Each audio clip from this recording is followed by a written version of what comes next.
It was well past midnight when I finally left my friend's house. We had lost track of time chatting and playing video games, and now I was driving home extremely tired and bleary-eyed. The deserted highway stretched endlessly in front of me, illuminated only by my headlights. I blinked heavily, trying to keep my vision focused. The rumble of the road beneath my tires and the yellow lines flashing hypnotically were lulling me towards sleep. I cranked up the radio to blast some energetic music, hoping it would keep me awake. The chorus of the pop song echoed through the emptiness around me. I sang along loudly, thumping my hands on the steering wheel to the beat. Up ahead, the lights of my car reflected off a battered old sign announcing a rest stop 1 mile away. I sighed with relief. A quick stop to splash some cold water on my face and stretch my legs was just what I needed. The small parking area beside the rest stop was empty except for one other vehicle, a dark minivan with curtains covering the windows. An odd sight at this hour. I pulled up next to it and shut off my engine. The music cut off abruptly, leaving an eerie silence hanging in the night air. The only sound was the ticking of my engine as it cooled. I hesitated, a strange unease creeping over me. Maybe I should just keep driving. But my heavy eyelids and stiff muscles begged for a short break. I got out, the slams of my car doors echoing loudly across the deserted rest stop. Hurrying to the bathroom, I glanced back at the minivan. Was that a shadow moving behind the curtain? Or just my tired mind playing tricks? The fluorescent lights flickered and hummed in the grimy bathroom. I splashed rust-colored water on my face, then headed back outside quicker now. My footsteps crunched on the gravel. Suddenly, the minivan's door slid open. 2 figures stepped out wearing dark ski masks. One held a bat. I spun around and sprinted for my car as they pursued. Fumbling with my keys, I dove in and frantically turned the ignition. The engine sputtered and died. They caught up and smashed the window. Finally, the car roared to life. I peeled out in reverse, hitting one of them before speeding away, swerving wildly. The minivan chased close behind. I tore into the night, my car careening around curves. Then red and blue flashed in my mirror, a police cruiser was pursuing me now. I pulled over, pulse racing. But as the officer approached, something felt off. He barked menacing questions, shining his light in my face. A feeling of dread came over me. He forced me from my car in cuffs, shoving me into his cruiser. My abandoned car receded in the distance as we drove deeper into the back roads. Up ahead was another vehicle, joining the convoy. We turned down a dirt road leading to a cabin concealed by trees.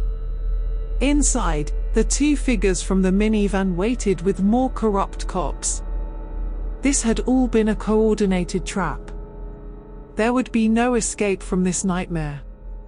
The officers marched me to the sinister cabin, its windows glowing ominously. Inside, the 2 figures from the minivan waited with the corrupt cops. As the door slammed behind me, I knew this was a carefully orchestrated trap I might not escape. The guards paused as they turned to look at their latest prey. They bound my hands and feet as the cops looked on casually. These backroads were their hunting ground, and I was trapped. Or so they thought. Focusing through my fear, I scanned for any chance to break free. When one leaned down to grab me, I smashed my forehead into his face. He stumbled back, blood gushing from his nose. I scrambled up and bolted for the door as shouts rang out. Staggering outside, I fled into the dark woods.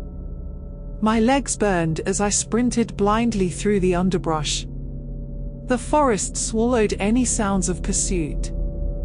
Still I kept running, branches tearing my skin. Finally I collapsed, gasping for breath. Every shadow seemed sinister, but nothing emerged. Had I lost them? For hours I huddled there, listening. Then cautiously, I crept through the lonely night on my long journey back to safety. By dawn, the trees thinned into farmland. My ordeal was over, but I was forever changed. I would not make the mistake again of driving those desolate roads after dark. The evil there would haunt me always.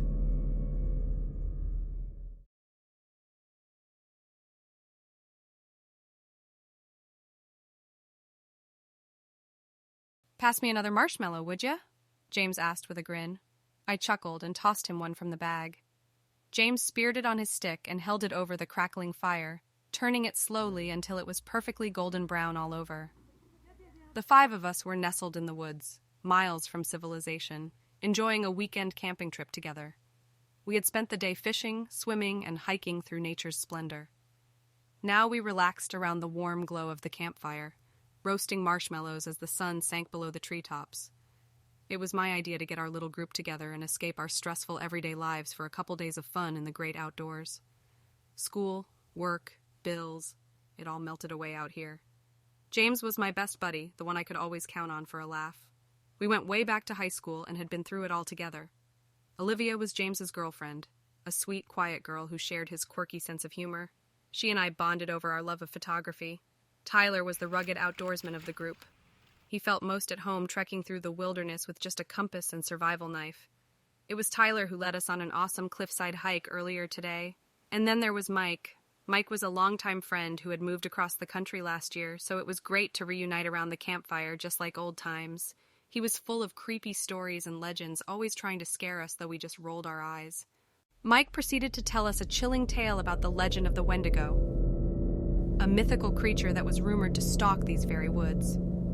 According to ancient lore, the Wendigo was a gaunt, towering fiend with ash-gray skin pulled taut over its skeletal frame. It had long, spindly limbs ending in gnarled hands and feet, and a head topped with enormous antlers. But its most terrifying features were its glowing red eyes and its fanged maw, lined with jagged teeth.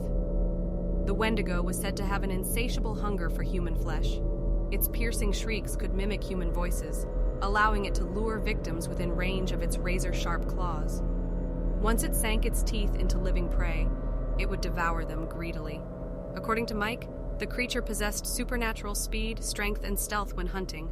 We had all laughed nervously at his scary stories earlier, but now, surrounded by miles of dark, untamed wilderness, they didn't seem so far-fetched. Every little sound put me on edge. The cry of a night bird, a snapping twig, leaves rustling in the wind.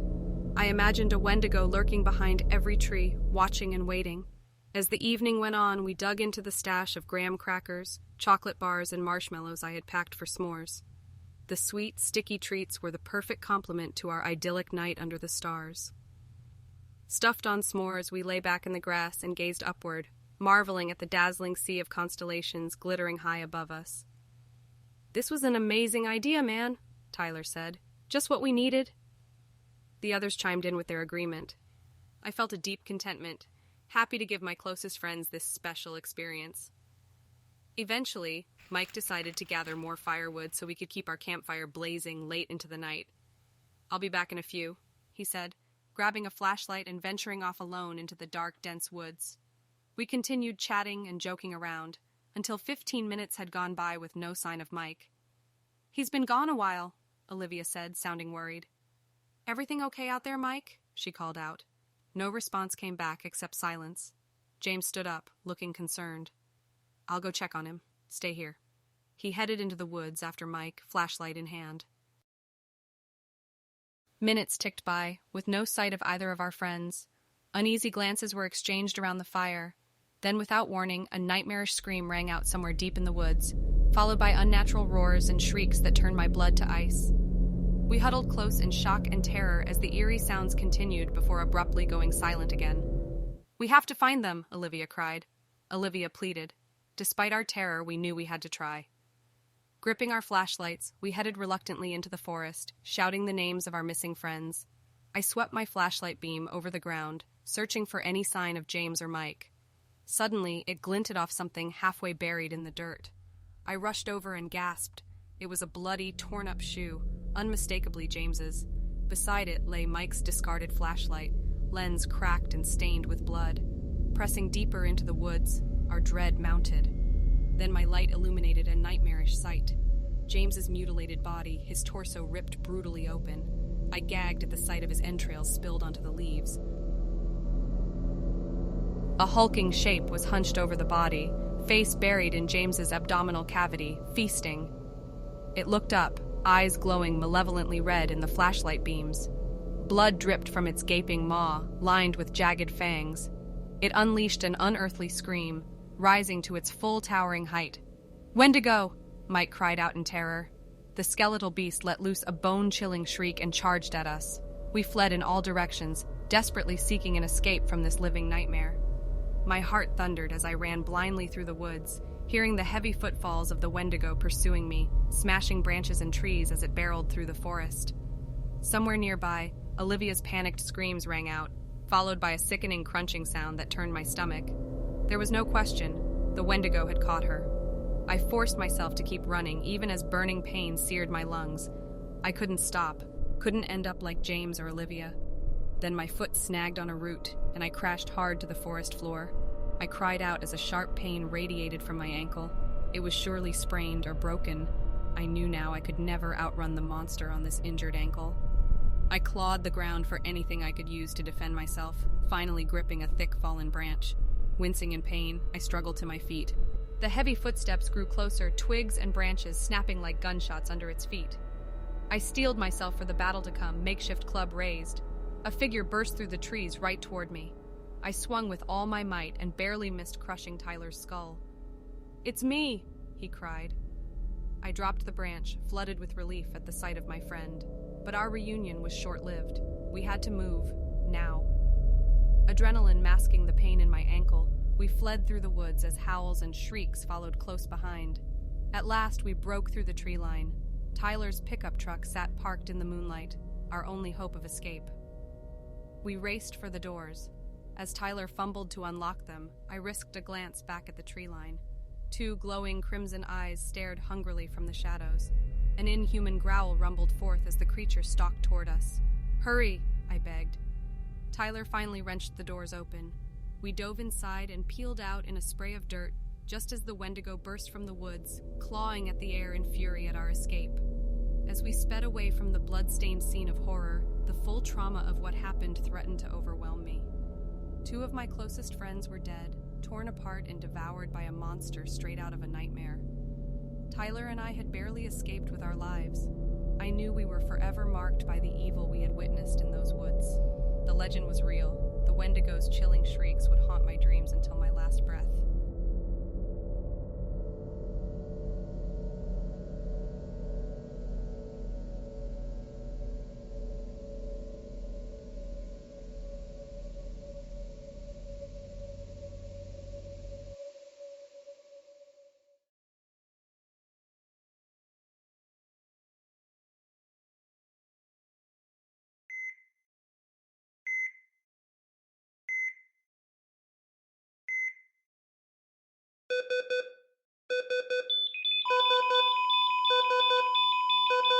When my great-uncle Paul passed away unexpectedly, I was surprised to learn that I was the sole beneficiary in his will. A distant relative, I had only met Paul a handful of times growing up at family gatherings. We were friendly, but not particularly close. The lawyer said Paul had left me his sprawling Victorian mansion in upstate New York, a place I faintly remembered visiting as a child. After the funeral, I made the 5-hour drive to the mansion, eager to see my unexpected inheritance. It was an imposing stone structure with pointed turrets and dozens of rooms inside. The lawyer had told me it sat on 50 acres of land, most of it unkempt and wooded. As I walked up to the imposing wrought iron front gates, a chill ran down my spine despite the warm spring day. The place was certainly run down, with overgrown landscaping and paint peeling from the exterior. But the lawyer had said the home had historical significance and value. I was determined to fix it up and sell it for a profit. The heavy front door creaked open reluctantly, as if the house was unhappy to have me invading its space. I coughed at the dust swirling in the air. The foyer was large and devoid of furniture. My footsteps echoed on the worn floorboards as I explored the first floor. The rooms were musty, but had ornate crown moldings and intricate parquet floors. As the sun began to set, I carried my suitcase up the grand staircase to find a bedroom to spend the night. The higher I climbed, the colder the air became. At the top of the staircase, a long hallway with several doors stretched out before me. I chose the room closest to the stairs and turned the rusty doorknob.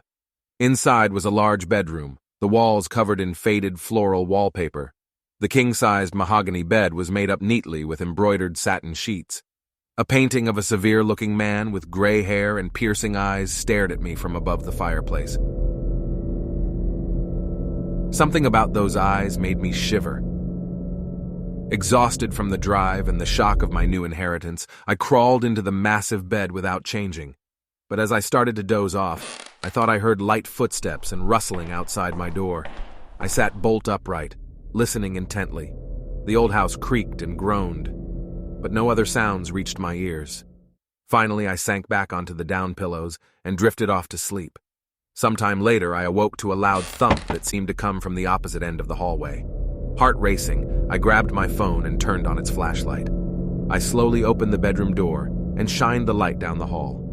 Nothing. Just as I was about to close the door, I heard what sounded like a child giggling echo from the other end of the hall. But surely I was alone here. Gripped by fear, I slammed the door shut and huddled in the bed until sunrise. In the morning, I felt silly about getting so scared. The isolation must have played tricks on my mind. After a quick breakfast, I decided to tackle cleaning out the attic to get a feel for what the house held. A rickety ladder led up to a dusty door in the ceiling. As I climbed into the cramped, sweltering attic, the air heavy with the scent of mothballs, I saw stacks of old furniture, boxes, and knickknacks that had been left forgotten. I opened one box to find old photo albums, full of black and white snapshots of serious-looking people posing stiffly. At the bottom of the box was a framed photo of a family. A young girl in a frilly white dress stood between a mother and father, their expressions grim. Scrawled in faded ink on the back was Rebecca, 1877. Digging through more boxes, I realized there had been a daughter named Rebecca who must have lived and died in the house over a century ago. I wondered if it could be her ghost I had heard giggling the night before. A chill ran up my spine despite the heat. Suddenly, the attic door slammed shut, sending the attic into darkness. I cried out in surprise and fear. When I climbed down the ladder and pushed at the door, it was stuck fast. I shoved my whole body against it to no avail. Gripped by terror, I realized I was trapped alone in this remote attic. I began to scream and pound at the immovable door as loud as I could. Just as my voice was growing hoarse, the door swung open abruptly. I tumbled down the ladder and lay shaking with relief on the floor. Quickly, I fled downstairs, grabbed my things from the bedroom, and left the property, planning to send a team to clear things out and get the house ready for sale another day. Enough was enough. As I drove away down the long gravel driveway, I saw a pale little face staring out from an attic window, like she was sad to see me go, but in the blink of an eye, she was gone.